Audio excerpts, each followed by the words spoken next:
ఒక రియల్టర్ ముఖ్యమంత్రి అయితే ఎంతటి దుర్మార్గమైన ఎంతటి దూరదృష్టితో కలిగిన దేశంలోనే అతి భారీ కుంభకోణానికి తెరదీశారనడానికి ఇంతకు మించిన నిదర్శనం మరొకట్లేదు.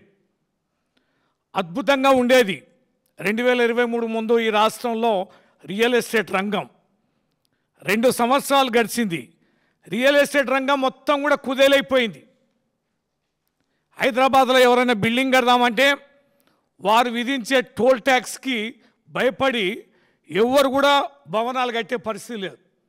ఎవరైనా ఎక్కడైనా రియల్ ఎస్టేట్ చేద్దామంటే ఆ యొక్క సోదరుల కుటుంబం యొక్క విధించే పన్నును చూసి పారిపోతున్నారు.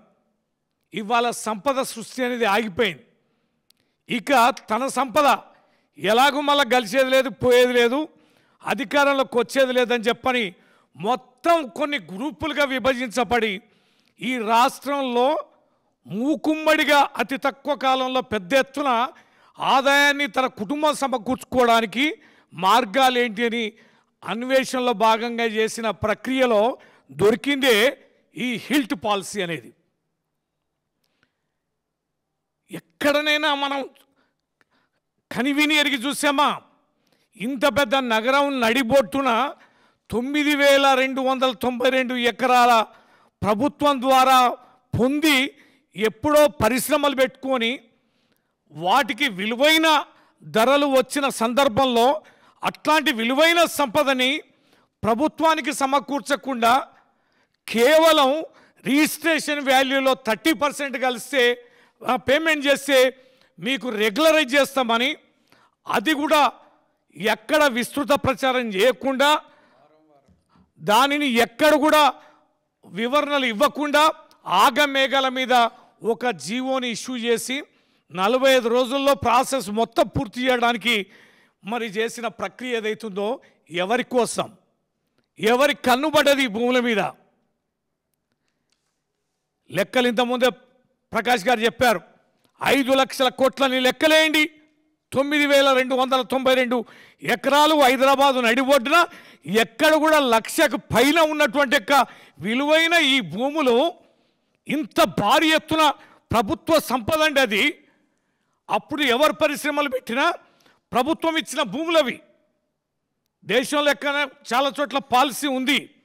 ప్రభుత్వం ఇచ్చిన భూములు తిరిగి రెగ్యులరైజ్ చేయాల్సి వస్తే సగం భూమిని ప్రభుత్వం తీసుకునేలాగా మిగతా వాటిని ఏదైతే ఉందో ధరనికి సంబంధించి 100% నుంచి 200% ఏదైతే రిజిస్ట్రేషన్ వాల్యూ ఉందో దానిపైన చెల్లించాలని.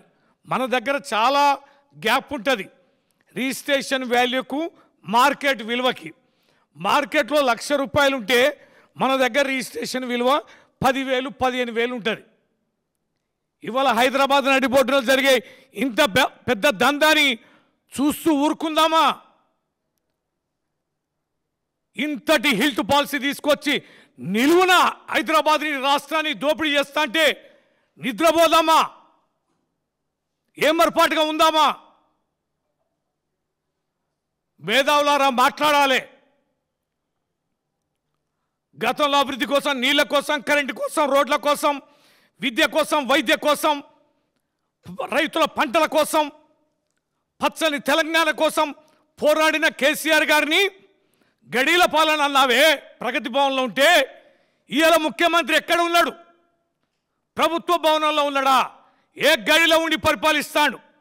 ఇనుప కంచెలు బద్దలు కొట్టినమన్నారే, ఒక్కనాడన ముఖ్యమంత్రి కూర్చొని ప్రజా విజ్ఞప్తులు తీసుకుంటున్నాడా? ఇలాంటి పరిపాలన కోసం మీరందరూ మాట్లాడింది మేధావులారా, సామాజిక తత్వవేత్తలారా. చాలా సుదీర్ఘమైన దాడి చేశారే కేసీఆర్ గారి కుటుంబం పైన, కేసీఆర్ గారి పాలన పైన.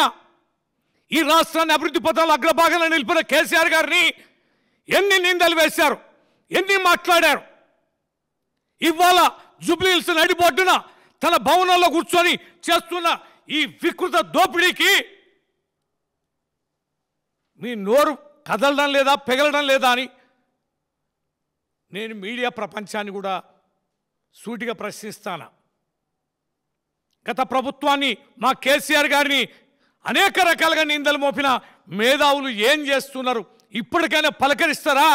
బయటికి వస్తారా? మాట్లాడతారా? ఈ దేశంలో ఏ రాష్ట్రంలో అయినా ఏ ముఖ్యమంత్రి అయినా ఇంతటి అవినీతి తెరలేపారా? ఖచ్చితంగా దీన్ని అందరూ ఆలోచించాలి. ప్రజాస్వామ్యవాదులు ఆలోచించాలి. ఈ తెలంగాణ రాష్ట్రాన్ని తెచ్చుకుంది ఇలాంటి దౌర్భాగ్యుడి చేతిలో పెట్టి దోచుకోమనడానికి అనేది ఈ సందర్భంగా మనమందరం కూడా గుర్తించాలి. మేము మాత్రం వదిలిపెట్టాం, ఎట్టి పరిస్థితుల్లో వదిలిపెట్టాం. ఎవరు మూసుకున్నా, ఏ మీడియా సంస్థలు దీంట్లో భాగస్వామ్యం అయినా, ఏ మేధావులు, ఏ కూనా సంస్కారవాదులు కొల్లుడైనా, బీఆర్ఎస్ పార్టీ ఎన్ని కేసులు పెట్టినా, ఎన్ని కమిషన్లు వేసినా, నువ్వెన్ని బెదిరింపులకు పాల్పడినా మేము మాత్రం తగ్గం. ఇంతకుముందు మా బడ్డా ప్రకాష్ గారు అన్నట్టు 3-4 తారీఖుల్లో ఈ 8 క్లస్టర్లుగా విభజించుకొని మేము ప్రజాప్రతినిధులను అందరం క్షేత్రస్థాయిలో పరిశీలన చేసి ఎక్కడ ఎన్ని ఎకరాల భూములు, ఆ భూములు ఆ పరిశ్రమలకు ఎవరిచ్చారు, ఎట్లా వచ్చినాయి, మార్కెట్ రేట్లు ఎంత ఉంది, రిజిస్ట్రేషన్ విలువ ఎంత ఉన్నది, ఈ యొక్క భూములకు సంబంధించి ఎవరెవరి భాగస్వామ్యం కుట్రలు దీంట్లో ఉన్నాయో మేము ఖచ్చితంగా క్షేత్రస్థాయిలో విజిట్ చేస్తాం. సందర్శన చేసిన నివేదికల్ని ప్రజల ముందు ఉంచుతాం, మీడియా ముందు ఉంచుతాం, న్యాయస్థానం ఉంచుతాం. ఈ దేశంలోనే అత్యంత భారీ కుంభకోణానికి తెరలేపిన ఈ ప్రభుత్వం పైన ఈ దేశ వ్యాప్తంగా అన్ని శక్తులను ఒక త్రాటిపైకి తీసుకొచ్చి ఈ యొక్క దోపిడీని అరికట్టడానికి మేము ప్రయత్నం చేస్తాం. అయినా బరిదెగించి ప్రయత్నం చేస్తే జైళ్ళకైనా కేసులకైనా మేము ఎదుర్కోవడానికి సిద్ధంగా ఉన్నాం.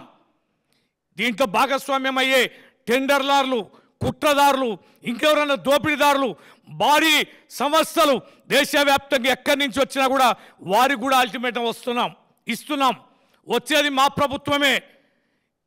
ఈ రకమైన అక్రమానికి పాల్పడి ఈ టెండర్లలోనో వీటినో భూములు దక్కించుకోవడానికి ప్రయత్నం చేసే ఏ ఒక్క గజం భూమిని కూడా మేము వదిలిపెట్టాం, వెనక్కి తీసుకుంటాం. ఇది ఖచ్చితంగా భారత రాష్ట్ర సమితి ఇస్తున్న అల్టిమేటం కనుక దీంట్లో భాగస్వామ్యం కావద్దని కూడా మరోసారి హెచ్చరిస్తూ రేపటి నుంచి ఈ కార్యక్రమాన్ని మేము కొనసాగిస్తాం. దీన్ని వదిలిపెట్టే ప్రసక్తే లేదని మరోసారి ప్రభుత్వానికి, ముఖ్యమంత్రికి హెచ్చరిస్తూ సెలవు తీసుకోండి. జై తెలంగాణ.